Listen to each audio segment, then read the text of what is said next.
Questions for John? How do you explain that one? Yeah, I don't think there's no explaining it, to be honest with you. If it was, when you get 40-something shots at goal and 39 of them go for the crossbar, then you ain't going to win games. And just like the Vancouver game at the weekend, when you don't finish your chances, you don't win games, and teams punish you, and they punish us.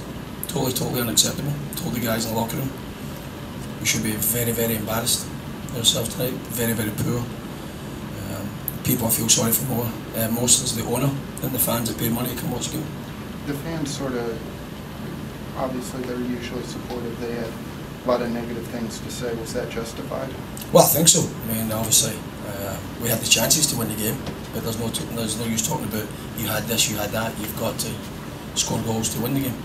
And I can feel the fans' frustration. I can hear their frustrations. Obviously, the players are very frustrated in the locker room. They know they never did well, never got the job done.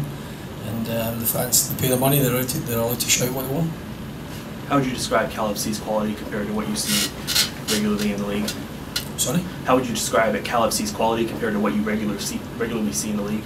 Well, I mean, I think they're a decent young team. I don't think they're going to be able to compete in Major League Soccer on a daily basis, a weekly basis.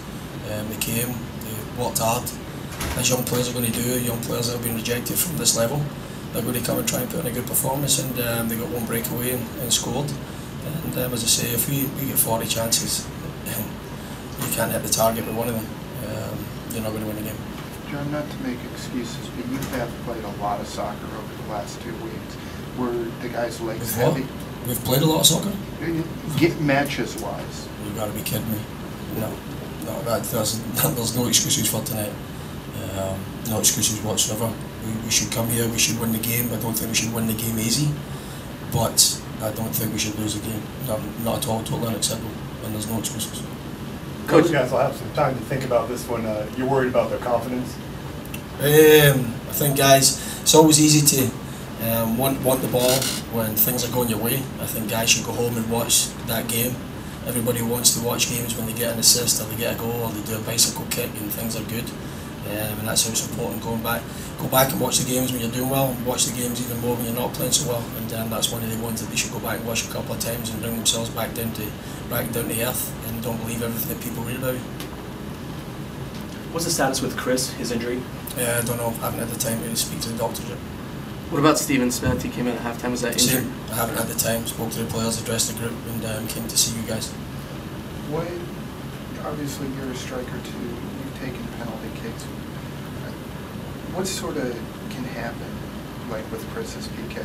Well, all great players. Players miss them in the World Cup finals. Players miss them in Sunday league games. Anybody can take a penalty and score them. Anybody can take them and miss them.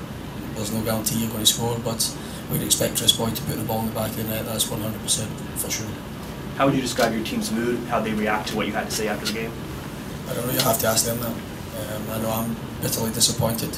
As I say, you don't use the word embarrassed or humiliated too much in your career. Tonight I felt both. Coach, you've been around a lot of football. Is there a game that this reminded you of that you've been a part of, or is this the first time you've had to deal with a game like this? I don't think I've ever been involved in a game playing it or coaching it that we've been beat by an amateur team. So, as I say, very disappointed. Beyond the finishing, was there anything else that stood out to you about your team's effort that should have been better? No, I think we worked hard. I don't think we never worked hard enough. I thought our finishing was dreadful at times. And as I say, when you get 40 shots and just 39 missed targets, then it's unacceptable. We put Brent Richards in the game and we could have got 3 goals in the space of 3 or 4 minutes. But we put the ball into the Timbers army, he ain't going to score a goal. So for me, it's guys need to work hard on training. Work at your finishing. Make sure when you get the opportunities, you put the ball in the back of the net. Regarding the options you had coming off the bench, what was your thinking behind the selection tonight? There were some names, some of your more regular players, maybe like a Songo that wasn't there tonight. Well, we have the 5 foreigner rule in the 18-man roster, and obviously Frank wasn't involved because of that. Nothing tactical or anything other than just we couldn't have put 6 guys in the 18. Thanks, everybody. Locker room's open. Thank you.